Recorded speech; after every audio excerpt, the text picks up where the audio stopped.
Lauren, muy buenas noches con todos y con todas. Y no creas, Lauren, es complicado, ya lo decía el Señor en la palabra. Nadie es profeta en su tierra y hablar a gente de mi ciudad siempre será un poquito un desafío, ¿verdad? Mucho gusto, mi nombre es José Guerra y voy a acompañarlos, si Dios permite, durante este tiempo de formación que nos vamos a acercar a la palabra de Dios. ¿Sí? La palabra de Dios, como dice el libro del Apocalipsis, puede ser una espada de doble filo. Nos puede dar mucha vida o puede significar muerte. Yo quiero recordar una anécdota que viví en el año 1988. Digo por si alguien quiere investigarlo en Google, probablemente van a encontrar información. En la red ahora se encuentra todo, ¿no? Ocurrió en la provincia del Oro, en la provincia del Oro, en una iglesia evangélica. El pastor se mandó una interpretación del texto bíblico que dice, si tu mano derecha es causa de pecado, córtatela, que más vale entrar manco en el reino de los cielos que perder la vida eterna. Y habló con tanto énfasis y entusiasmo que un muchacho salió convencido que no quería pecar y que había que cortarse la causa del pecado. Y fue a su casa, y si usted piensa que se cortó la mano, usted es muy inocente. Él se castró, se cortó su miembro viril, este pobre hombre, un muchacho jovencito, porque él pensaba que por ahí pecaba. Ese es el problema cuando a veces leemos la Biblia sin interpretarla bien.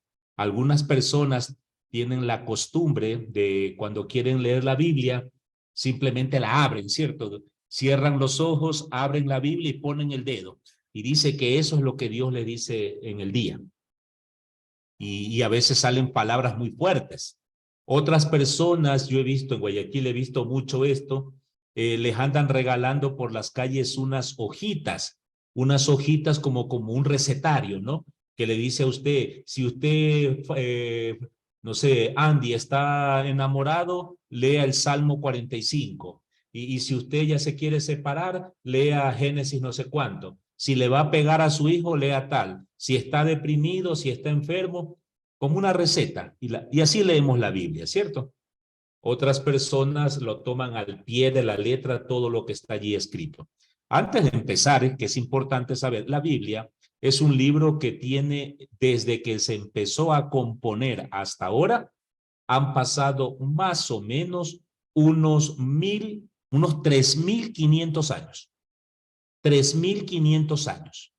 Fue escrita hace muchísimo tiempo y en una cultura que nosotros no conocemos, porque básicamente fue escrita en la cultura judía, el Antiguo Testamento sobre todo, y en una cultura un poco occidental, greco-romana, el Nuevo Testamento. Entonces, no fue escrita pensando en nosotros, fue escrita pensando en un pueblo, en una cultura de un tiempo atrás. Nosotros ahora la queremos leer, la Biblia, para a través de un proceso que ya iremos aprendiendo poco a poco, tratar de descubrir allí lo que es la palabra de Dios. Y quizás esto es lo primero. Yo me imagino que usted tiene un cuadernito, le dijeron que traiga un cuaderno, ¿verdad? Sí, un cuadernito, un esfero, por favor, anote algunas ideas. Yo le voy a insinuar incluso cuáles son las ideas que no debe olvidar.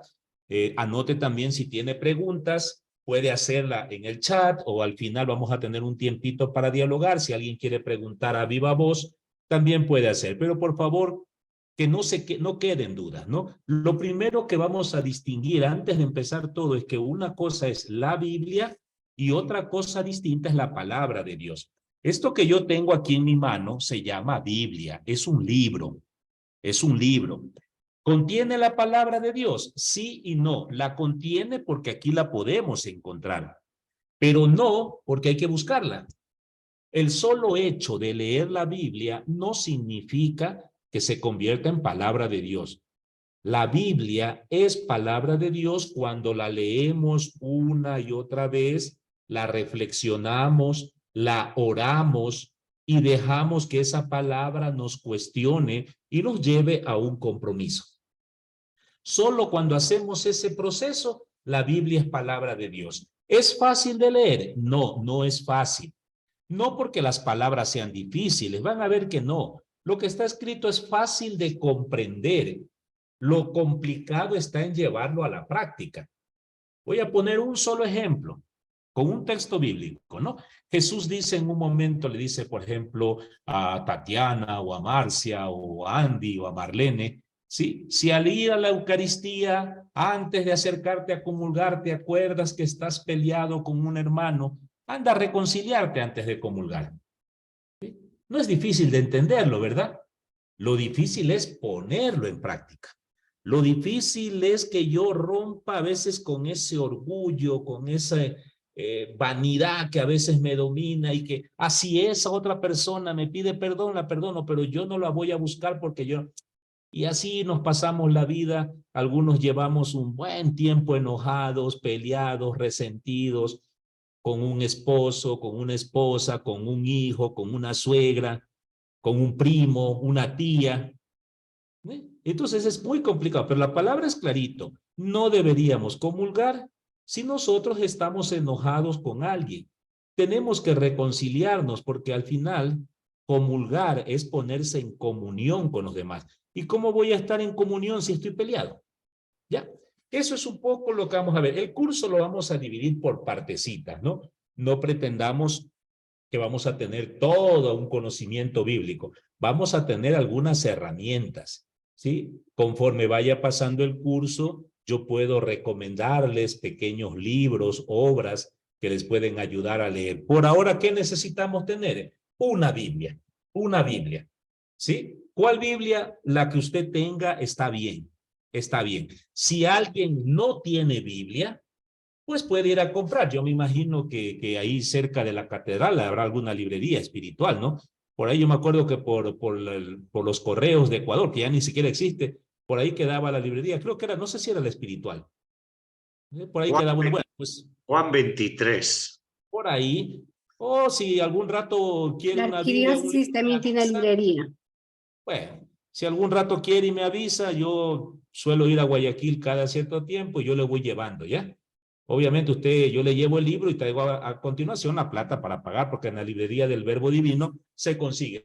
Los que tengan su Biblia está bien.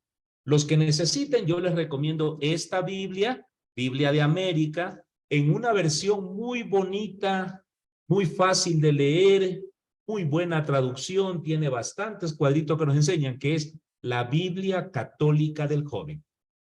Sí, es muy económica, entonces por favor tenga su Biblia. Una recomendación para iniciar. Si usted puede, consígase 2 resaltadores. Esos resaltadores que utilizamos para subrayar las páginas, las hojitas. Hay de color amarillo, rosado, naranja. ¿Para qué le va a servir 2? Verá, le explico. Esto es una técnica muy buena que les puede ayudar. Un color, usted escoja un color. Por ejemplo, el amarillito, para que subraye aquella frase, aquel versículo que a usted le gusta, que a usted le inspira, que a usted le llena. Todos tenemos versículos de la Biblia que nos gustan, ¿verdad? Les comparto el mío, ¿no? A mí hay muchísimos en la Biblia, pero hay uno que me fascina desde que yo era jovencito, me ha acompañado toda la vida, está en el libro de Hechos de los Apóstoles. Un día va Pedro y Juan caminando y se encuentran con una persona paralítica que está fuera del templo. Y Pedro lo mira y le dice esta frase hermosa: no tengo oro ni plata, pero te voy a dar lo que tengo. En nombre de Jesús, levántate. A mí esa frase me ha gustado mucho, toda la vida. Entonces, un colorcito usted utiliza para subrayar aquello que a usted le gusta, que luego cuando lo encuentra, usted es fácil de hallarlo, de encontrarlo, de compartirlo. El otro color, ¿saben para qué sirve? Para que usted subraye aquello que no logra comprender. Hay textos bíblicos que nos cuesta entender, no sabemos cuál es el significado, nos cuestiona. Entonces, uno lo subraya. ¿Para qué? Porque en el siguiente curso que tengamos, usted revisa su Biblia y encuentra eso y puede aprovechar y nos pregunta, sea a Lauren, sea a mí o a quien quiera que esté aquí, y trataremos de ayudarle. En un momento puede ser que ya logremos entenderlo y ya no necesitaremos más volver sobre ello. Y así iremos profundizando. ¿Sí? La Biblia es como la natación, es como el ciclismo. Uno no aprende a andar en bicicleta solo montando 20 minutos y dejando un año. Hay que hacerlo constantemente. Uno no aprende a nadar si no es constantemente yendo a la piscina, al río, al mar. Es la práctica. La palabra de Dios es muy celosa. No entrega sus tesoros a quien solamente la lee una vez. Hay que leerla una y otra vez, dejando que poco a poco el Espíritu Santo nos vaya abriendo el entendimiento, el corazón. Y eso, créanme, nos va a dar mucha paz. Y yo voy a aclarar lo último ya para empezar. La palabra de Dios, no le pidamos a Dios que nos dé ni dinero, ni esposo o esposa. A veces nosotros le estamos pidiendo a Dios un buen marido. Dios no tiene agencias matrimoniales. ¿Sí? Esas cosas, Dios nos hizo inteligentes, Tatiana. Los problemas humanos son nuestros y como seres humanos estamos preparados para enfrentarlos. ¿Saben lo que debemos pedirle a Dios todos los días? Que nos dé serenidad, que no perdamos la esperanza, que no nos turbemos, porque a rato nos ponemos turbados, nos dejamos engatusar, perdemos la esperanza y entonces muchos caen en que ya se quieren separar, quieren dejar a su esposa, quieren divorciarse, quieren alejarse de todo. Algunos llegan incluso hasta a querer matarse. ¿Sí? Pidámosle a Dios y que la palabra de Dios en su lectura nos ayude a eso, a tratar de que allí encontremos dos certezas muy importantes. Una, que Dios nos ama.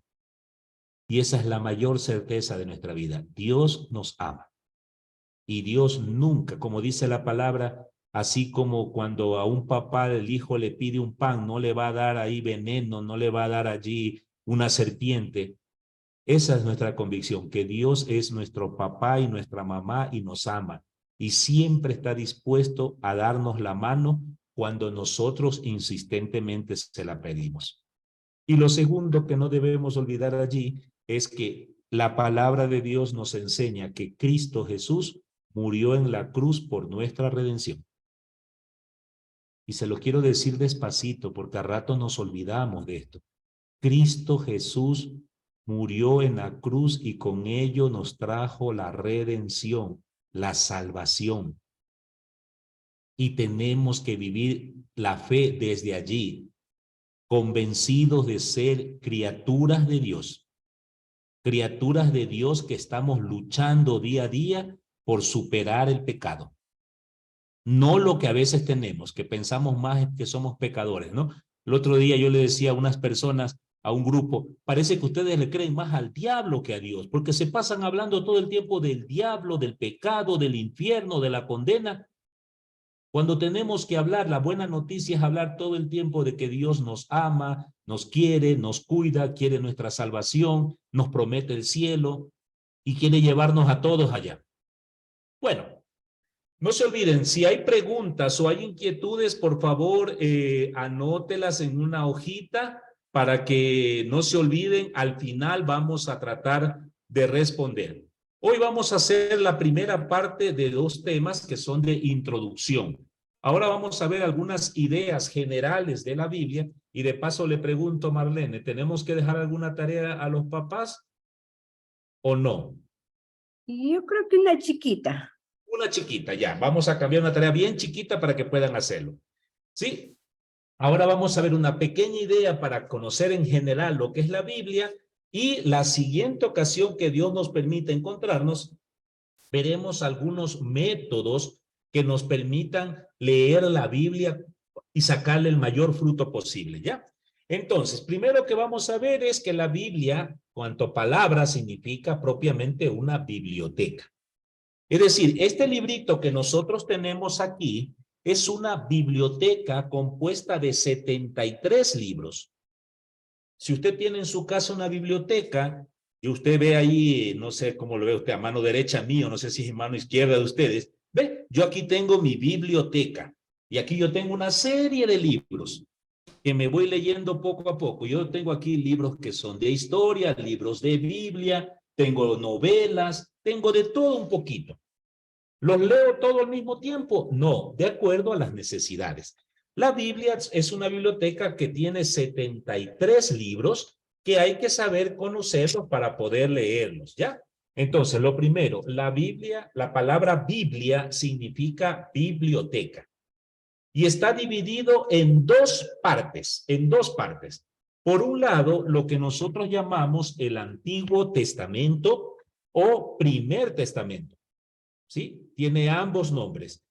Y por otro lado, lo que nosotros llamamos el Nuevo Testamento o Segundo Testamento. El Antiguo Testamento nos va a hablar de toda la historia desde que Dios escoge a un pueblo llamado Israel, lo saca de la esclavitud, lo lleva a una nueva tierra, lo forma como un pueblo y le pide que vivan como pueblo de Dios. Ahí todo el Antiguo Testamento lo que va a hacer es recordarnos una y otra vez que Dios quiere que Israel sea su pueblo y que viva de acuerdo a la voluntad de Él. Y nos va a demostrar cómo el pueblo una y otra vez se olvidó de esa alianza. El Nuevo Testamento nos dirá que llegó un momento en que como que Dios dijo, a veces los seres humanos como que no entienden. Voy a mandarles a mi propio hijo para que mi hijo les enseñe cómo vivir la alianza. Y el Nuevo Testamento nos habla de Jesús, el Hijo de Dios, que se hizo hombre, que vivió en medio de un grupo de amigos y de amigas y que con ellos trata de poner en práctica ese proyecto que había en el Antiguo Testamento. Lo voy a resumir bien despacito, si puede anótelo, porque esto es clave en toda la Biblia. En el Antiguo Testamento, Dios quiere hacer una promesa con este pueblo, un compromiso, una alianza, un pacto. Dios se compromete con el pueblo, yo seré tu Dios, yo te cuido, donde tú vayas yo iré y te voy a defender. Esa es la promesa de Dios. A cambio de eso, Dios le pide al pueblo, vivan ustedes como hermanos, ¿sí? Vivan ustedes cuidándose. ¿Quieren honrar a Dios? Cuiden a su hermano. El pueblo nunca lo hizo en el Antiguo Testamento. Luego en el Nuevo Testamento viene Jesús y con un pequeño grupo pone en práctica esto. Jesús se gasta la vida obedeciendo a su Padre y amando a sus hermanos. Y con eso nos dejó claro el camino y de paso nos dejó claro que Jesús lo hizo no porque lo hizo como Dios, lo hizo como un ser humano, igual que nosotros. Un Jesús que se resiente, que de vez en cuando se enoja, que llora, que duerme, que come, que va a fiesta, como nosotros.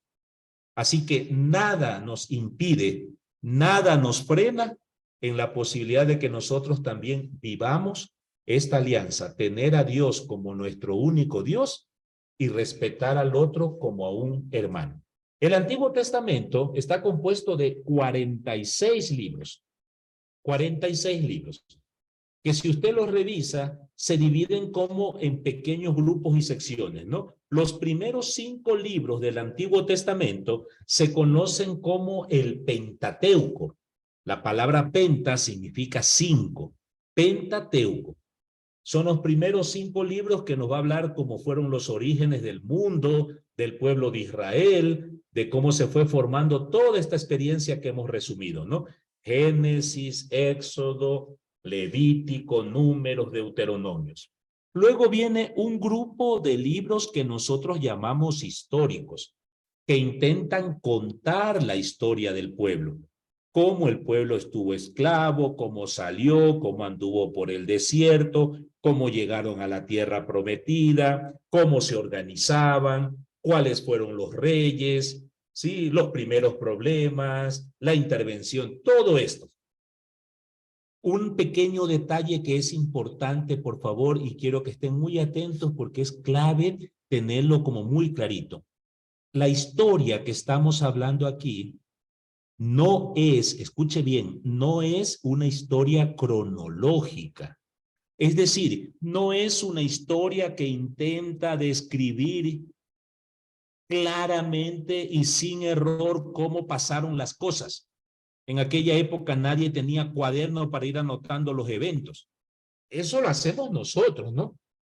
Cuando sus hijos en el colegio estudian historia, el profesor de historia le pone fechas, ¿sí? Que el 24 de mayo de 1820 hubo la guerra, la batalla del Pichincha, y da nombre. Y usted todo eso lo puede comprobar porque hay libros, porque hay memorias, porque hay reseñas, y eso se puede comprobar que existió. A eso se llama historia cronológica. La Biblia no cuenta eso. La Biblia cuenta una historia de salvación. Es decir, en la Biblia no importa si los acontecimientos ocurrieron tal cual como se narran. Lo que importa verdaderamente en la Biblia es descubrir la presencia de Dios debajo de eventos, acontecimientos, personajes que se van narrando. ¿Por qué es importante tener claro esto? Porque muchas veces usted habrá escuchado gente que dice, es que la Biblia dice mentiras. A ver, porque si existió Adán y Eva, ¿cómo pudieron ellos tener tantos hijos para llenar el mundo? Ve, a ver, no existió eso del arca de Noé, porque hasta ahora no se la ha encontrado. Eso es una mentira. Nadie vive 900 años. Claro, la Biblia no está tratando de decirle a usted que hubo gente que vivió 900 años. Nadie vive 900 años. La Biblia quiere decirle en el fondo que cuando la gente obedecía a Dios vivía largo tiempo. Y para expresar ese largo tiempo utilizan números grandotes. Es como nosotros ahí en Guayaquil. ¿Cuántas veces uno tenía que escuchar? Yo escuchaba a mi mamá que me decía, ya te he dicho millones de veces que no salgas. Mentira, no lo había dicho ni 500 veces, pero decía millones solo para expresar que lo había dicho muchísimas veces. Muchísimas veces. Bueno, aparte de los libros históricos, vamos a encontrar libros proféticos, es decir, toda la enseñanza de los profetas, hombres de Dios que llamaban la atención cuando el pueblo no respetaba el compromiso, la alianza. Entonces los profetas le llaman atención. Escuchen ustedes que se andan metiendo en el templo todo el día a rezar. ¿De qué sirve que vayan al templo a rezar y a bailar si luego no respetan a la esposa, no respetan a los ancianos, no cuidan a los niños? Y entonces los profetas se ponían enojados. Hipócritas, mentirosos. Libros proféticos. Ahí encontramos Jeremías, Isaías, Habacuc, una serie de libros. Luego tenemos un pequeño grupo de libros llamados sapienciales, libros de sabiduría, que recogían la sabiduría del pueblo. ¿Cuántos de nosotros en Guayaquil, usted mismo que es mamá y papá, educa a su hijo con sabiduría popular, ¿no? Yo recuerdo, por ejemplo, que mamá, cuando éramos pequeños, nos decía frases como, en boca cerrada no entran moscas, ¿sí? O cuando estaban hablando los adultos y uno se metía en la conversación de adultos, yo me acuerdo que mi mamá nos decía, cuando un burro habla, el otro para la oreja, o cuando no quería que nadie escuche lo que querían conversar, le decían a uno, vaya a la esquina a ver si la chancha ya puso huevos. Eso es sabiduría popular. Y muchos de nosotros aprendimos grandes lecciones de vida solo con dichos populares. Barco parado no gana flete. ¿Sí? No vengas con carrera de caballo y parada de burro. Y esas frases chiquitas, esas oraciones chiquitas, esos proverbios, fueron la forma de educar de padres a hijos. En la Biblia, algunos autores recogieron un montón de frasecitas que la gente decía en sus casas y formaron libros sapienciales, ¿no? Como el libro de los Proverbios, como el libro del Eclesiastés, como el libro de los Salmos, etcétera, ¿no? Luego tenemos unos libros poéticos, unos libros que tratan de, a manera de poesía, poder mostrarnos el amor de Dios, quizás de los más bellos que encontramos, el cantar de los cantares, ¿no? Empieza, bésame con besos de tu boca, cantar de los cantares del rey Salomón, y empieza a narrar de manera poética el amor de una pareja que se casa y nos recuerda que así es el amor de Dios con su pueblo. como un amor de una pareja que está dispuesto a ayudarse, a darse la vida mutuamente. Finalmente tenemos unos libritos que nosotros llamamos didácticos en el Antiguo Testamento, ¿no? Son pequeñas novelas que quieren darnos una enseñanza. Ahí usted puede encontrar Jonás, Ruth, Tobías. Cuentan una historia, cuentan una novelita. Y no hay que quedarse en la novela, sino detrás de la novela, ¿qué es lo que nos quieren enseñar de esa relación de amor que tenemos con Dios? Luego tenemos el Nuevo Testamento, que está dividido en la primera parte, que serían los Evangelios y el libro de Hechos de los Apóstoles. ¿Sí? Son 5 libros. Los Evangelios son Marcos, Mateo, Lucas y Juan. Y el Evangelio de Lucas tiene una segunda parte, que es el libro de Hechos de los Apóstoles. ¿Ya? Son los 5. Estos libros nos van a hablar de la vida, de la obra, la enseñanza que vivió Jesús y que desencadenó en la pasión, muerte y resurrección. Dice aquí que levantó la mano Moto E40. ¿Quiere preguntar algo directamente? Moto E40. No, ya la bajó. Perfecto. Entonces, esos son los evangelios. Luego tenemos las cartas paulinas.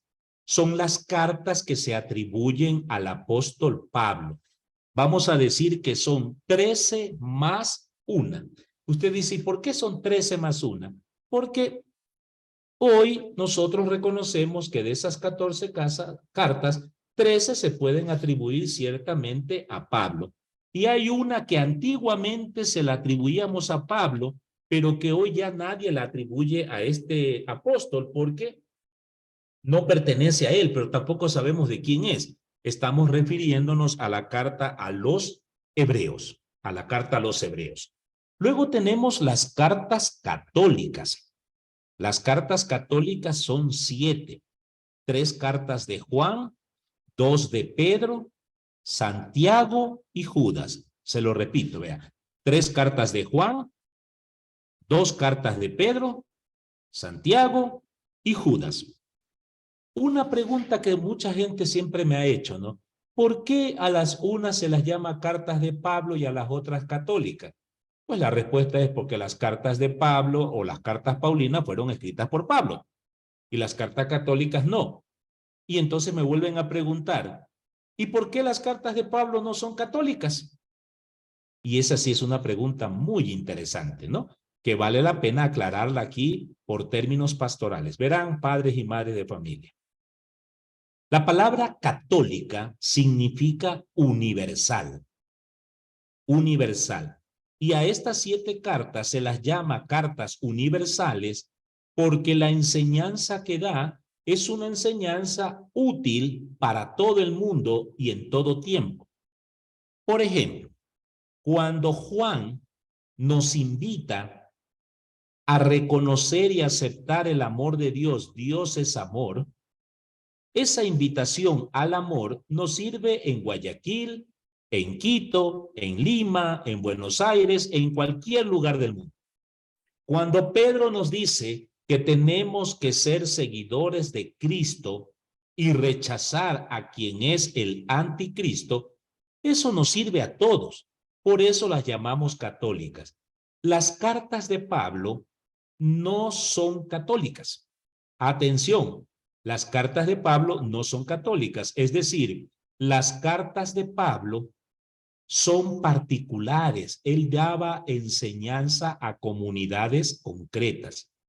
Por eso Pablo va a dirigir una carta a los Gálatas, otra a los romanos, otra a los corintios. Algunas son para personas como Filemón o Tito, ¿sí? O Timoteo, para tratar problemas particulares. Y esto es bien importante tenerlo porque cuando leamos las cartas de Pablo, tenemos que entender que él estaba dirigiéndose a una comunidad concreta y que aquello que él dice a esa comunidad concreta, nosotros tendríamos que preguntarnos si también pueden servirnos hoy. Un solo ejemplo rápido.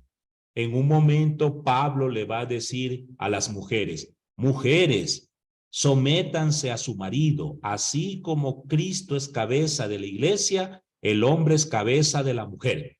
Y no les permito que hablen, cállense. No faltará alguien que lea mal y diga, la palabra de Dios dice que la mujer debe someterse a su marido. Y ahí usted le va a decir, un momentito.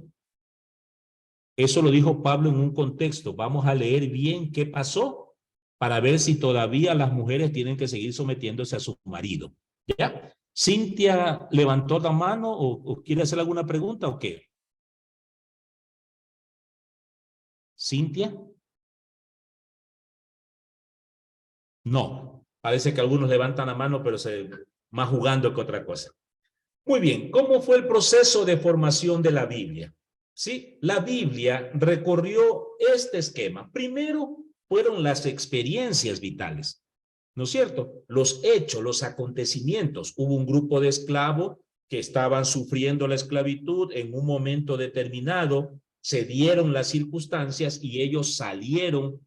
¿Cuál fue la circunstancia? Pues que se murió el hijo del faraón, toda la gente estuvo preocupada por el velorio, nadie cuidaba a los esclavos y los esclavos aprovecharon y se fueron y escaparon y no volvieron a la esclavitud. Pero ese hecho, ellos lo ven, no fue fortuito, no fue azar, no fue suerte. Empiezan a reflexionar y descubren que detrás del acontecimiento que ellos vivieron estuvo la mano de Dios. Fue Dios el que hirió al hijo del faraón, Dios los guió para salir, Dios los acompañó en su ida y Dios permitió que nunca más vuelvan a esclavo. Y al reconocerlo eso, lo van convirtiendo en un credo de fe que les da sentido a su vida. Y finalmente eso lo pusieron por escrito. Es decir, la Biblia se hizo en 3 momentos. Primero, acontece un hecho, un evento. Eso lo recuerdan y lo van pasando de padres a hijos, lo van contando y finalmente lo ponen por escrito. Más o menos lo mismo que les pudo haber pasado a ustedes, ¿no? Algunos de ustedes pueden decir, el hecho es que yo una vez, pues, resulta que por cosas de la vida me tocó viajar, no sé, a otra ciudad y fui allá a hacer un trabajo, no, yo no lo había previsto y estando allá conocí a una linda muchacha y nos hicimos amigos y después nos enamoramos y es a mi esposa. Pero ahora ya usted lo ve y dice, no, eso no fue el azar, fue Dios el que me fue guiando. Dios puso a esta mujer en mi camino para juntos construir un hogar y Dios nos fue bendiciendo y fuimos obteniendo trabajo y tuvimos nuestros hijos y aquí estamos, ¿no? Y ahora queremos escribir alguna de nuestra historia para que nuestros hijos nunca se olviden cuál fue la historia, cómo papá y mamá se conocieron. Y si tuviéramos tiempo, nos pasamos la noche entera aquí contando experiencias de cómo fue que pasó. En resumidas, la Biblia se formó en 3 momentos. Un hecho que acontece, detrás de ese acontecimiento la gente descubre la presencia de Dios, es Dios quien va haciendo que las cosas se den así, y por eso en un momento determinado lo pusieron por escrito y así surgió la Biblia. Y hoy la Biblia, como ven en el cuadro, esa Biblia nosotros hoy la leemos para volver a iluminar nuestra vida y al iluminar nuevamente nuestra vida, vamos descubriendo que Dios nos sigue hablando, que Dios se sigue revelando. ¿Cuántos de nosotros en tiempos de pandemia, en los acontecimientos dolorosos que vivimos en Guayaquil, fuimos descubriendo la presencia de Dios? Y si ahora podemos, deberíamos orar, recuperar esos recuerdos. Algunos tenemos recuerdos dolorosos, dramáticos de la pandemia, muerte, no había trabajo, no había comida, encerrados, a veces ni siquiera un computador para asistir a una clase. Y sin embargo, toda esa experiencia, si la vemos desde la fe, fuimos descubriendo cómo Dios fue actuando allí. Y hoy deberíamos tratar de recuperar todo eso para volverlo otra vez palabra de Dios. La Biblia se compone, o mejor dicho, la historia de toda la Biblia, nosotros la podemos dividir como en 10 momentos históricos, ¿no? Una primera época, la época patriarcal. Esto es antes de que se escriba la Biblia. Antes de que se escriba. cuando tratan de recordar quiénes fueron nuestros primeros padres. Entonces recuerdan que el primer papá de la fe que tuvimos era Abraham. Y la historia empieza cuando Dios se le aparece a Abraham y le dice, abandona tu casa y ven a la tierra que yo te voy a dar. Y Abraham engendró a Isaac, Isaac engendró a Jacob, Jacob tuvo 12 hijos. Esta es la historia mucho antes de que se escriba la Biblia. Más o menos la fechamos entre el año 2000 hasta el 1300 antes de Cristo. O sea, ya hace más de 4000 años pasó esto, ¿no? Luego ya propiamente la Biblia se empieza a escribir para el siglo XIII, más o menos para el 1300, y el acontecimiento más importante es el Éxodo. Se lo repito, porque si en algún rato tomamos una prueba, un examen, voy a hacer esta pregunta y espero que todos levanten la mano para responder. ¿Cuál es el evento histórico con el que se inaugura la historia de la salvación propiamente? El Éxodo. Cuando Dios da la orden, llama a Moisés y a sus hermanos Aarón y María para que vayan y le digan al faraón, libera a los esclavos porque Dios no soporta la esclavitud. Dios quiere coger a estas personas que son esclavas y convertirlo en personas libres y con ellas hacer un pueblo. Esa es la historia y ahí arranca propiamente todo, ¿no? Luego viene la época en que luego de salir de la esclavitud andan por el desierto, dicen que como 50 años, finalmente llegan a la tierra donde van a habitar y empiezan ya a vivir como un pueblo la vida de tribus. Veo dos personas que han levantado la mano. Si me ayudan un poco y alguien sabe quiénes son, porque yo aquí no estoy viendo a nadie. Ah, ya abrí. Cintia, ¿usted quería preguntar algo? Abra su micrófono, ya vi. Y Ariana, ¿ya? A ver, Ariana. No, yo Ariana le y digo Cintia. solicitar. Ya. Ariana, puedes abrir. Ya está abierto su micrófono, Ariana. Pregunte. Buenas noches, hermano José. Sí, yo Buenas quería, noches. sí, de pronto si me puede repetir la pregunta, que cuál es el escrito histórico. Sé que habla del Éxodo, ¿verdad? Pero la pregunta no alcancé a copiarla en total. Ah, les decía es que si alguna vez se hace la pregunta, ¿cuál es el evento central que marca toda la historia de la salvación? ¿Sí? Okay. Vea, eso es como en Guayaquil, vea, yo siempre digo que cuando uno está en el centro de Guayaquil, de donde quiera que está, uno ve el Cerro Santana. Y a veces eso ubica. Eso es el Éxodo. Es como un cerrito que desde cualquiera, usted puede ver los profetas, los libros históricos, los libros sapienciales, desde cualquier lado siempre hay una referencia al Éxodo. El Éxodo es el evento histórico, ¿ya? Cintia, por favor. Abra su micrófono, Cintia. ¿No sabe cómo abrirlo? En la parte de abajo de su computador va a encontrar usted como un micrófono que estaba rayadito. Ahí hágale clic y ahí se le abre.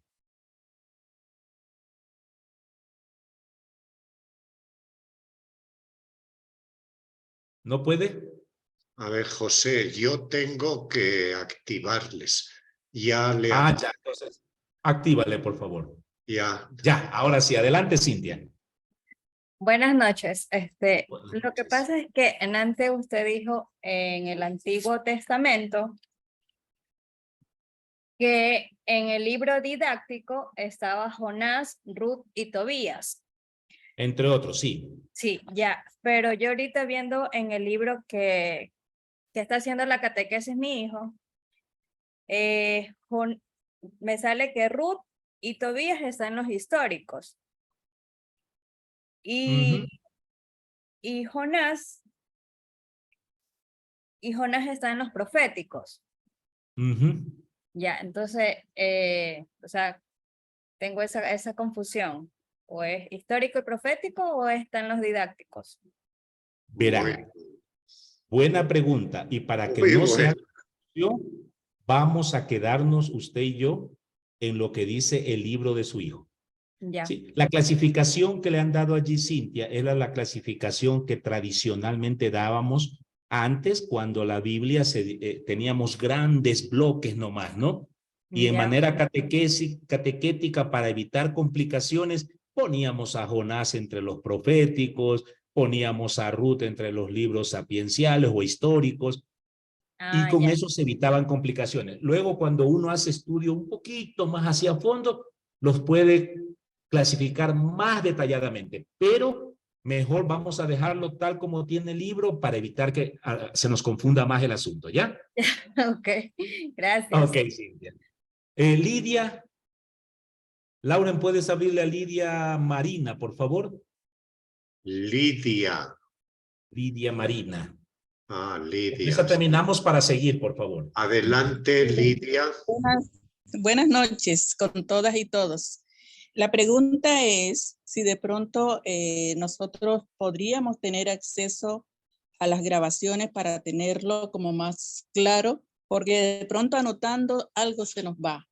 Pero si nosotros ponemos el audio o la grabación, ahí vamos escuchando despacio.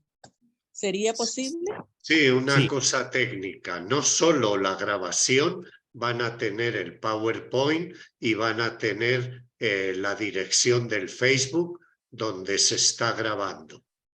Muchísimas gracias. De todas formas, siga anotando, ¿sí? Ok. Siga anotando, luego lo recupera porque así estudia 2 veces. Y Sí, algo lo más haré. que yo te digo, ¿no? Si tienen alguna otra dificultad, no duden. Sobre todo, bueno, me permito hablar de Marlene porque es amiga y es conocida. Pueden preguntarle a Marlene o escribirnos directamente a nosotros si tienen una duda en un audio, y nosotros, Lauren, Katy en el Centro Bíblico, yo, cualquiera de los que colaboramos, estamos prestos para responder a la inquietud, ¿sí? No espera hasta el próximo mes. Lea todos los días, repase, va a tener esta grabación, véala 1, 2 veces, de ser posible, véala con el resto de su familia en casa, para que vaya, y usted hace de profesor, y entonces allí vamos estudiando, ¿de acuerdo? Vamos a continuar entonces. Una cosita La tercera... técnica, José. Todos tienen su tutor o coordinador pastoral, entonces a través de ellos se comunican y de ahí ellos se comunican con nosotros. Perfecto, entonces los coordinadores se comunican y así nos vamos llegando hasta llegar al reino de los cielos. Y cuando nosotros no podamos, le preguntamos al Espíritu Santo y el Espíritu Santo le pregunta al Padre Eterno. Y ahí vamos respondiéndonos todos, ¿ya? Bien, la tercera etapa, decíamos, entre el año 1200 y 1100 antes de Cristo, es cuando ya finalmente viven lo que se conoce como una confederación de tribus. 12 tribus que ya viven como hermanos. Ahí van a destacar mucho los jueces, ¿no? Como Sansón, como Elí, ¿sí? Jueces. Los jueces eran personas respetadas en las tribus que tenían por tarea resolver problemas, inquietudes. Cuando surgía un inconveniente, una tensión entre 2 vecinos, iban donde el juez, y los jueces, Otoniel y otros más, escuchaban, reflexionaban y trataban de dar una respuesta que sea en justicia. Pero lo que pasa es que poco a poco los jueces se fueron corrompiendo, dirá la Biblia, ¿no? Y ya en vez de decidir en beneficio de todos, terminan simplemente tomando decisiones para favorecer a los más poderosos. Por eso la vida va a cambiar, y ya para el año 1100, 900, siglo IX, ya no soportan vivir con jueces y el pueblo pide vivir con reyes. Y esto de los reyes ya empieza a marcar muchos problemas, porque Dios les había dicho que ellos tenían que vivir como un pueblo de hermanos. Cuando nosotros ya tenemos reyes, ya se forma como una estructura. Los reyes suelen a veces volverse los que tienen poder, ¿no? A mí me parece chistoso. A veces porque tenemos un título, porque tenemos dinero, creemos que somos más importantes, a veces miramos así por debajo del hombro a la gente, no respetamos. Eso hace daño. Y habrá una serie de libros que cuentan cómo reyes como Saúl, David, Salomón, Roboán, poco a poco se fueron alejando de Dios, y en vez de cuidar al pueblo, de vigilar de que se cumpla la justicia, más bien fueron creando más impuestos, guerras, muertes, sufrimiento, haciendo que la gente se vuelva pobre, que pierda la tierra, y todo esto va a afectar las relaciones, ¿no? Tanto así que ya para el siglo IX hasta el siglo V, este pueblo, único pueblo de Dios que tenía que vivir como hermano, finalmente se fractura todo y se crean dos reinos, lo que se llama el reino del norte, también llamado Israel, y el reino del sur llamado Judá. Y ya cuando el reino se divide, pues ya todo será malo, ¿no? Como dice el Nuevo Testamento, cuando la casa está dividida, todo se daña. Yo siempre he dicho, Marcia, que si usted en su casa vive, no digo que no tiene que haber problemas, problemas puede haber en la familia, pero más allá de los problemas, mantienen el diálogo, la unión familiar, todo problema se soluciona. El problema está cuando usted con su esposo ya llega la noche y cada uno coge una esquina de la cama y no habla. Pasan de dormir abrazaditos, frente con frente, mirándose a los ojos, dándose un besito, a dormir nalga contra nalga y ya no se quieren ver. Ya cuando eso ocurre, toda la familia empieza a destruirse. ¿Sí? Por favor, mamá y papá, nunca acostarse a dormir sin hablar. ¿Ha habido un inconveniente? Hablen. Si no llegan a la solución, no importa, pero no rompamos la comunicación. Y eso es lo que en esta época los profetas van a luchar. Los profetas van a pedir a la gente por todos los medios, conviértanse, vuelvan a Dios, vuelvan a sentirse hermanos, les recuerdan la alianza. Los profetas se enojan con los poderosos que oprimen. Los profetas se quejan con los hipócritas que creían que haciendo ofrendas en el templo lograban conquistar a Dios. Por eso los profetas van a decir, Dios no quiere muchas ofrendas. Dios no quiere muchos sacrificios. Dios lo único que quiere es que ustedes se amen, se cuiden, se respeten, que protejan a los más chiquitos, a los más débiles como los ancianos, respeten a los extranjeros. Eso es lo que Dios quiere. Ese es el culto que a Dios le interesa. Pero como a nadie le gusta que lean estas cosas, los profetas van muriendo uno al otro. Esta cosa se va poniendo tan fea que finalmente en el año 587 se da el mayor dolor que hay en el Antiguo Testamento, el exilio. Todo el esfuerzo que Dios hizo para llevarlos y darles una tierra para que vivan como familia, etcétera, se va al traste porque lo pierden. Pierden la tierra, son invadidos, son llevados nuevamente esclavos, ya no tienen autoridad, no son nada, y ese sufrimiento es doloroso. Después de pasarse casi 50 años desterrado, de tanto pedirle a Dios, finalmente dejan ese destierro que estaban en Babilonia y pueden regresar a su tierra. Esta es una etapa que se conoce como el judaísmo. ¿Por qué se llama judaísmo? Porque cuando ellos están regresando, la gente se pregunta, ¿por qué Dios nos dio la espalda? Muchos de nosotros a veces pensamos eso, ¿no? ¿Por qué Dios me da la espalda? ¿Por qué a mí Dios no me ayuda? ¿Por qué siento que todo me va mal? Y los profetas le dicen, es que Dios nunca te ha dado la espalda. Tú te has alejado de él. Los jueces le dijeron que respeten, que se cuiden. Lo dijeron los profetas y ustedes no hicieron caso. Los reyes no pudieron. Entonces la gente dice, y ahora que vamos a volver a la tierra, ¿cómo podemos hacer para respetar a Dios? Para que ya la gente deje de ser injusta, para que no le faltemos el respeto al hermano ni le faltemos el respeto a Dios. Entonces deciden, vamos a organizar una forma de religión donde vamos a poner mandamientos, vamos a poner todo en orden, más o menos como a veces nos dicen hasta ahora, Dana, ¿no? Sí se ha dado cuenta que a veces nos han dicho, hay que ir a misa el domingo, cuidado con este pecado, el Viernes Santo hay que hacer esto, hay que vestirse así. Nos ordenan la vida, lo que no debería ser así, porque Marcia, usted como persona adulta y creyente, usted no necesitaría que nadie le esté diciendo lo que tiene que hacer. Su propio respeto y temor a Dios debería llevarla a comportarse de la manera que se cumpla el gran mandamiento que hay en toda la Biblia. No hagas a otro lo que no te gustaría que haga. O como lo dice Jesús, ama a tu hermano como si fueras tú mismo. ¿Te gustaría que hablen mal de ti, Marcia? No, entonces no hables mal de tu hermano. Dana, ¿te gustaría que te griten, te maltraten, te golpeen? Pues no lo hagas. Eso es tan simple como eso, ¿ya? Luego viene una etapa que nosotros llamamos como la época del helenismo o época griega. Es cuando surge el imperio griego con su idioma, con su filosofía, y ahí sí se complicó todo.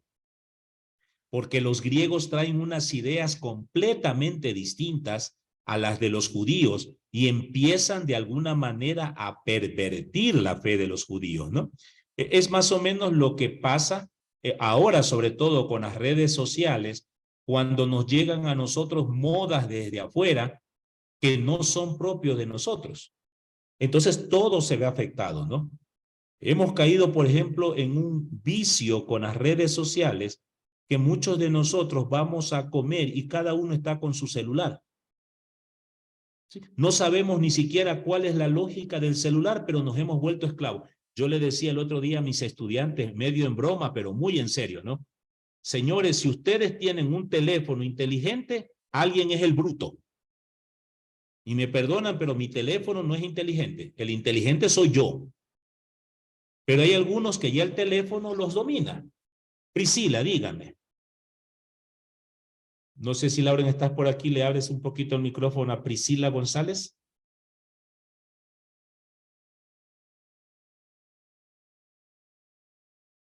Priscila, tenga un momentico ahí su pregunta hasta el mismo que Lauren le puede abrir el micrófono. Ya está abierto. Ya. Hola. Quisiera hacerle una pregunta. Buenas noches a todos. Buenas noches. En una de estas etapas de aquí, de los años, en alguna de ellas está San Agustín aquí en estos años.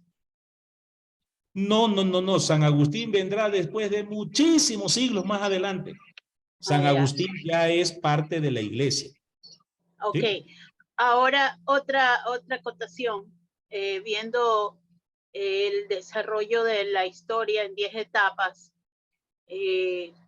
creo que es bueno mencionar que usted ahorita habló de los celulares, y yo, al momento que usted iba hablando, yo decía, quizás nosotros estamos en la etapa de 587 a 539 antes de Cristo. Nosotros en este momento en el mundo estamos viviendo un exilio porque no queremos cumplir, porque Dios nos prometió tantas cosas y sin querer estamos ocasionando este exilio. Entonces, usted mencionaba la época griega como la parte del uso de celulares. Entonces yo también me transportaba y decía, cuánto es bueno cumplir los mandamientos, el temor a Dios, tener ese temor de no cumplir los mandamientos. Entonces quería acotar esto porque usted iba hablando y yo trataba de semejar nuestros tiempos que estamos viviendo con estas etapas de la vida. Gracias, Priscila. Sí. De todas formas, quiero remarcar un detalle que lo dije ya hace un rato, ¿no? No hablemos mucho de mandamientos, ¿sí? Yo sé que en la catequesis nosotros le enseñamos a los chicos los 10 mandamientos y eso está bien, pero no se olviden que una vez ya Jesús le preguntaron, maestro, de todos esos mandamientos, ¿cuál es el más importante? Y Jesús lo dice con claridad, un hito. En uno se resume todo, en uno. Amen a Dios y amen a su hermano. ¿Sí? O más adelante va a decir Jesús lo mismo en otras palabras. ¿Cómo van a amar a Dios si no aman a su hermano? ¿Ya? Sí, la época griega fue muy complicada. Ahí surgieron los hermanos macabeos. Hay 2 libros en la Biblia de los macabeos que intentan luchar ferozmente por salvaguardar la fe. Algo que ya, como decía Priscila hace un rato, podemos compararlo hoy, ¿no? Hoy también en la iglesia hay nuevos macabeos que luchamos por defender nuestra fe. Porque a ratos nosotros estamos volviendo nuestra fe una mezcolanza, una verdadera fanesca, ¿no? ¿Cuántos de ustedes aquí presentes, con todo cariño lo digo, con mucho respeto, cuántos de ustedes se declaran creyentes e igual creen en la brujería? ¿Cuántos de ustedes todavía dicen que son católicos pero no van a misa? ¿Cuántos de ustedes son de los que piensan y dicen, ah, es que yo ya no voy a misa porque los curas me han hecho perder la fe, porque los curas son más pecadores que yo? El otro día una señora me dijo eso. Yo le dije, yo no supe que hubo algún concurso de pecadores y ya en la parte final de usted, el cura le ganó a usted, pues. Me parece una falta de respeto andar acusando que alguien es más pecador que yo. Suficiente con que cada uno cargue con sus propias cruces, ¿no? Entonces, sí, a veces vivimos una época de mezcolanza en que nos declaramos cristianos y dizque bautizamos, pero solamente bautizamos cuando tenemos plata. Porque creemos que el bautizo, el matrimonio, necesariamente es fiesta. El otro día una señorita me preguntaba, profe, ¿qué se necesita para casarse? Tener novio. Con eso basta. Fiesta, no hace falta hacer fiesta. No hace falta. No hace falta vestido. No hace falta fotografías. No hace falta. Todo eso es accesorio. Lo más importante es tener claridad. Sí tenemos esa mezcla, ¿no? Luego tenemos, para ir cerrando esto, permítanme que estoy buscando, aquí está. Luego viene la época romana y ahí mismo la presencia de Jesús para cerrar la Biblia, ¿no? Los romanos irrumpen en el año 63 para derrotar al imperio griego y finalmente los romanos marcan nuestra fe hasta hoy. Nuestra fe de alguna manera, nuestra fe cristiana está muy marcada por el pensamiento greco-romano. En cuanto a lo griego, todo lo que es la filosofía, ¿no? Cuando uno va a estudiar Biblia tiene que estudiar hasta un montón de filosofía. Y lo romano en todas las leyes. Los romanos crearon el derecho y nosotros de alguna manera, no es que la ley esté mal, pero entendamos algo que nos enseña Jesús. La ley es puesta para ayudarnos en la convivencia, no para hacernos esclavos. No para hacernos esclavos. ¿Sí? Porque ya en tiempo de Jesús algunos vivían esclavizados. Les pongo un ejemplo que está en la Biblia, ¿no? El día sábado, ¿sabían ustedes que en tiempo de Jesús la ley ordenaba 38 cosas que usted no podía hacer el sábado? Usted no podía barrer, no podía tender la cama, no podía cocinar, no podía lavar, no podía dar más de 38 pasos porque pecaba. Entonces, cuando el origen del sábado era crear una ley para que la gente tenga un día para descansar, para reunirse en familia, para rezar como familia a Dios, y se había convertido en algo que ya era esclavizante, al punto que Jesús dice, dejen de ser hipócritas. El sábado fue hecho para el hombre, no el hombre para ser esclavo del sábado.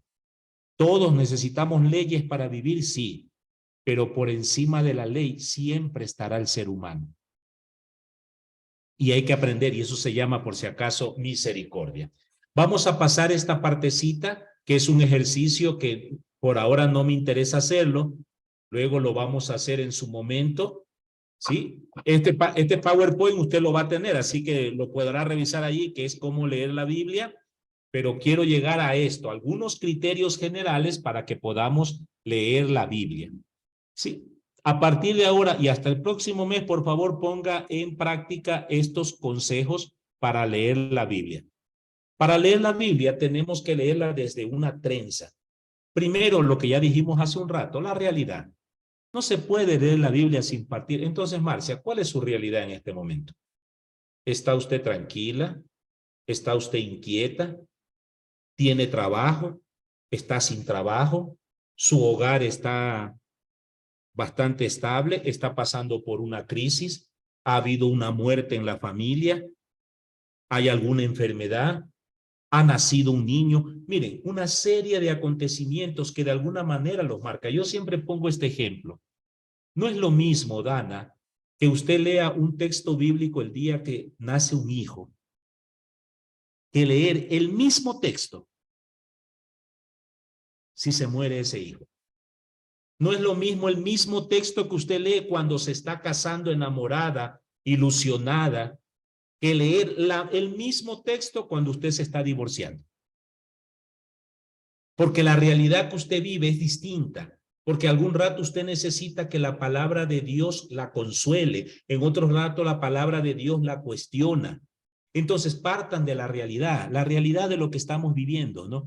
Estamos viviendo en este momento situaciones de violencia, estamos viviendo fenómenos naturales que está haciendo que la lluvia destruya todo. Ya en Guayaquil empezamos a sentir que el arroz empieza a ponerse caro, empiezan a especular. Y para nosotros los guayaquileños, si no hay arroz, es grave pues la cosa, ¿no? Habiendo arroz, aunque no haya Dios, decían en Babahoyo los campesinos. Esa es la realidad. Estamos viviendo violencia, salimos de casa, no sabemos si vamos a volver. Algunos tenemos miedo de ir a un restaurante, no sea que vaya a haber una balacera. Descubrimos a rato 1000 cosas que pasan. La realidad. Ese es el punto de partida, tenerlo claro. Segundo, la fe de la comunidad. La iglesia nos ha enseñado un viejo principio que es muy sabio. En la iglesia aprendimos que la voz del pueblo es la voz de Dios. ¿Cómo saber que lo que vamos a hacer, lo que queremos hacer, viene de Dios? No es muy difícil. ¿Saben cómo? Pregunten a la comunidad.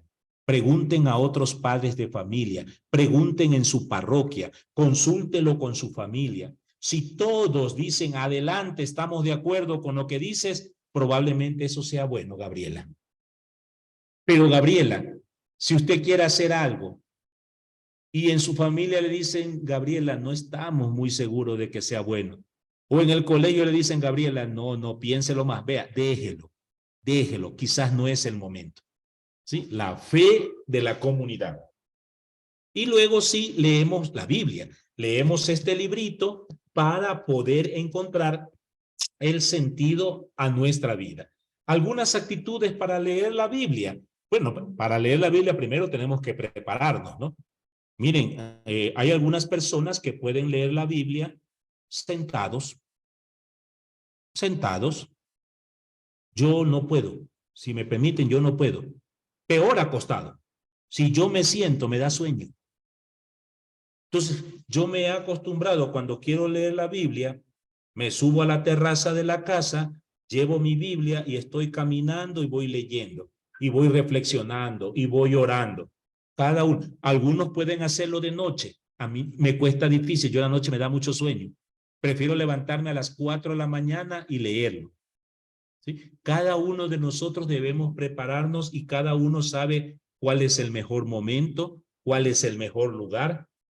Hay algunos que pueden sentarse en la sala y se concentran en su Biblia, aunque el resto de la familia esté jugando o viendo televisión.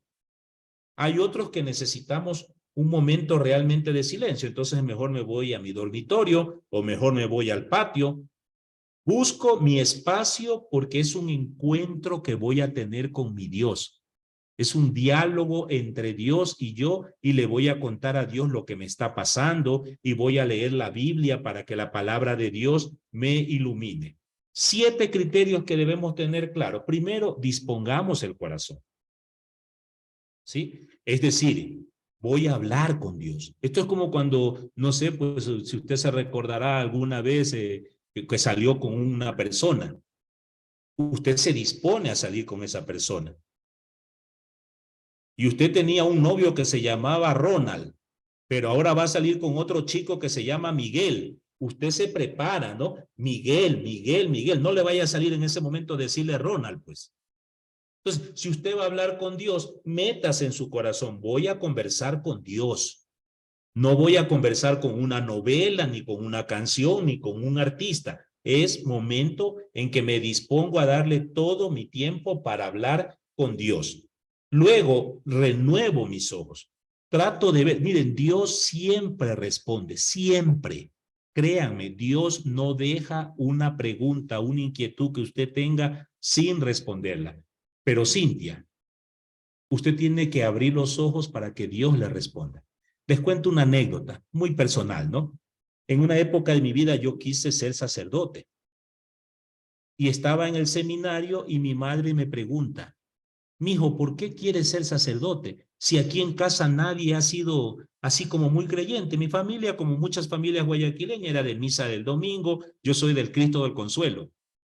Nada más, pero no éramos familia así como muy piadosa.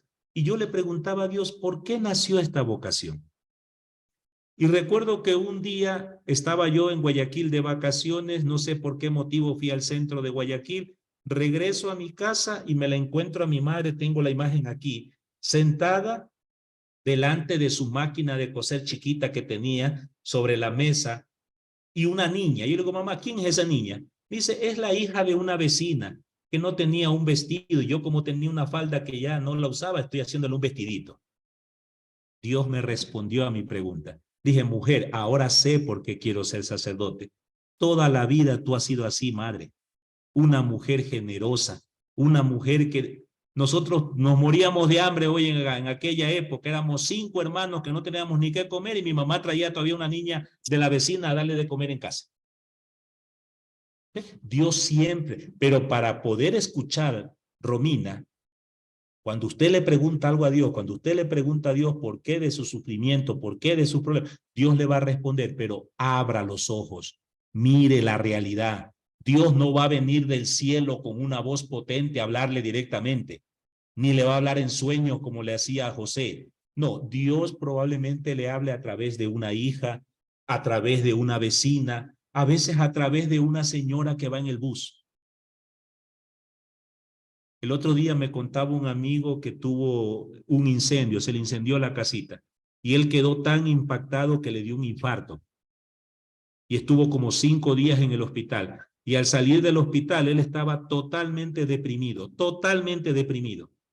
Se sentía muy mal y cogió un taxi para llegar a su casa con su esposa. Y cuando se sube al taxi, empezó a hablar con el taxista y vea, el taxista le dice, ¿qué? Mal del sí, me dio un infarto. Ah, dice, bendito Dios que está sano. Vea, dice, yo a mí el otro día casi me mata. Yo tenía mi taxicito viejo, pero ahí funcionaba para algo. Me robaron. Me pegaron 2 tiros. Por suerte no me mataron. Se me llevaron el carro, pero bendito Dios, mi vecino me ha prestado este carrito una vez a la semana para que trabaje la comida. Me dice mi amigo, yo lo escuchaba hablar y sentí como Dios me decía, ¿por qué te deprimes? Si yo soy tu padre, no te voy a abandonar. Y él se bajó de ese taxi diciendo, Señor, en tus manos pongo mi vida. Hoy le está yendo un poquito mejor, ya consiguió trabajo, los amigos se han acercado, está tratando de reconstruir su casa, todavía no está bien del todo, pero él, un taxista le sirvió como el rostro de Dios para decirle, todo va a estar bien. A veces Dios tarda. Y créanme que a veces es mejor cuando Dios tarda. Porque las cositas las vamos haciendo lentamente, pero las valoramos mejor. A veces tener las cosas muy rápido hace que nos volvamos muy prepotentes, ¿sí? Tercero, agudizar los oídos, escuchar la voz de Dios. Dios nos habla a través de un hermano, Dios nos habla a través de una charla, Dios nos habla a través del sermón del sacerdote, Dios nos habla a través de un profesor, a veces Dios nos habla a través de un hijo. Yo recuerdo alguna vez hace muchos años atrás cuando mi hijo me quedó viendo, estaba haciendo una tarea y me pidió que le ayude y yo ahí molesto ayudándole y mi hijo me dice, papá, tú con tus alumnos tienes mucha paciencia, pero con tus hijos no. A mí me dio ganas de ponerme a llorar. Sentí que era la voz de Dios que me decía, oye, la caridad empieza por casa. Y desde entonces lucho por tratar de ser paciente, ¿no? Dios sigue hablando. Cuarto, instruir la cabeza, que es lo que estamos intentando. Algo que yo entiendo que puede ser un poquito difícil porque algunos de nosotros hace rato que no estudiamos, ¿cierto, Cintia? Hace rato que no leemos, pero es importante, es importante. ¿Sí? A veces la mayoría, lo digo con mucho respeto, la mayoría de veces nosotros nos volvemos intolerantes por ignorancia. Mientras más se estudia, mientras más nos formamos, mientras más participamos en estos cursos, en encuentro, en todo lo que se ofrece, nuestra cabeza se abre. Aprendemos a ser tolerantes, a comprender al otro, a respetar. Cuando no lo tenemos, nos volvemos intransigentes, fanáticos, peleones. Y cualquier cosa que nos dice, estamos creyéndolo, ¿no? Quinto, aprender a afianzar los pies sobre la tierra, es decir, hacer un compromiso, actuar comprometidos. Porque si hemos leído que la palabra de Dios nos dice que hay que perdonar 70 veces 7, Eso no solamente suena bonito leyéndolo, eso hay que hacerlo en la práctica. Entonces, Janina, usted se puede preguntar, ¿no es cierto? Oiga, estoy enojada con alguien ahorita. La palabra de Dios me dice que hay que perdonar. Bueno, vamos a hacerlo. Oiga, y por si acaso, Janina, hay que hacer compromisos verdaderos. A mí me da coraje cuando escucho gente, yo me comprometo a ser una mejor mujer, voy a ser una mejor madre, voy a comprometerme con Dios. Mentirosa, eso no lo va a hacer nunca. Eso es comprometerse a todo y a nada. No, Janina, compromiso concreto. Me comprometo, solamente voy a hablar con mi hermana, con quien tuve un inconveniente, y me voy a reconciliar con mi hermana. O yo le falté el respeto a mi hija porque estaba enojada yo y la grité. No merecía. Voy a pedirle perdón a mi hija. Es tan claro que yo la próxima semana puedo decirle, Janina, venga para acá. Usted se comprometió a disculparse con su hija. ¿Lo hizo? ¿Sí o no? Eso, compromisos que sean claros, que se puedan llevar a la práctica. Ejercitar la lengua, hablar. Exprésele a Dios lo que siente. Y no tenga miedo, no tenga miedo. A ratos nosotros nos gastamos con un montón de palabras, ¿sí?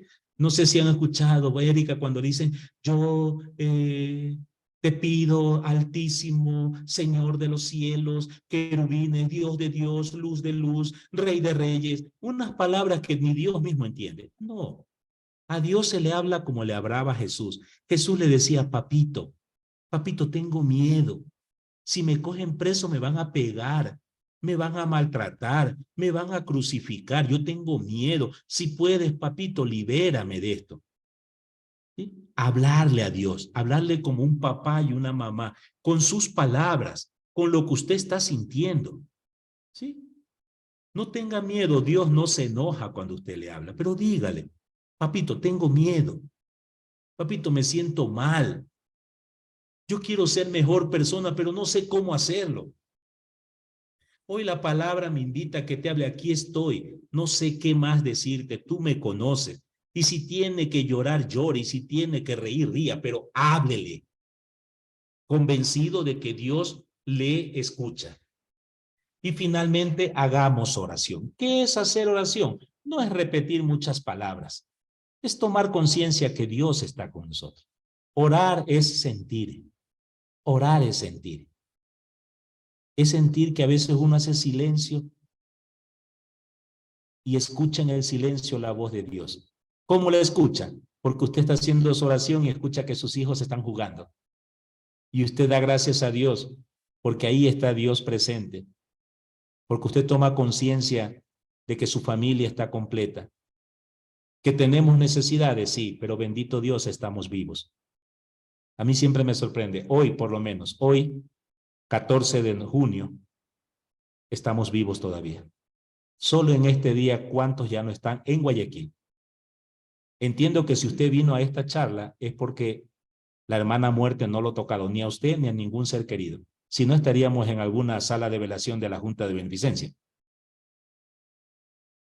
Orar es eso, es tomar conciencia de cómo Dios nos ama. Finalmente, para terminar el día de hoy, nos respondemos a la pregunta, ¿quiénes nos guían en este estudio? En este estudio de la Biblia que vamos a iniciar, bueno, en primer lugar nos va a guiar el Espíritu Santo, ¿sí? Al iniciar nuestra lectura, si usted va mañana, hágase este compromiso, si quiere, ¿no? No lo puede obligar ni nadie lo puede obligar, porque nadie le va a estar haciendo seguimiento para ver si lo hizo o no. Pero yo les invito, vea, 5 minutitos, 5. Coja su Biblia esta semana, ¿sí?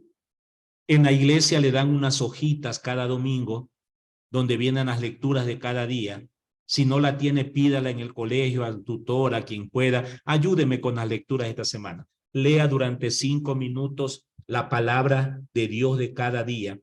Y al iniciar, pida al Espíritu Santo, porque nosotros somos seres humanos y a veces el corazón lo tenemos un poquito cerrado. Entonces, Espíritu Santo, ven, asísteme, ayúdame. Hazme que mi cabeza se abra, que yo pueda entender. Luego, en esa lectura nos dejamos guiar por Jesucristo. ¿Qué hizo Jesucristo frente a la pecadora? ¿Qué hizo Jesús cuando la gente se burlaba y lo escupía camino a la cruz? ¿Qué hace Jesús frente al ciego? ¿Qué hace Jesús frente al niño? ¿Qué hace Jesús frente a las autoridades? Porque esa es, de alguna manera, la ruta que debemos seguir. Frente a la mujer adúltera, Jesús la condenó. Y si Jesús no la condenó, ¿por qué a mí me gusta andar condenando gente? ¿Tengo yo autoridad para condenar a otra persona porque piensa distinto, porque actúa distinto, porque tiene preferencias distintas? Nos dejamos guiar por la enseñanza de la iglesia, porque la iglesia 2000 años después tiene suficiente autoridad para guiarnos en nuestro estudio, ¿sí? Para evitar que nosotros, hace algunos años atrás, el Papa Benedicto dijo una frase, hizo un comentario que a mucha gente le molestó, pero yo estaba de acuerdo con él, ¿no?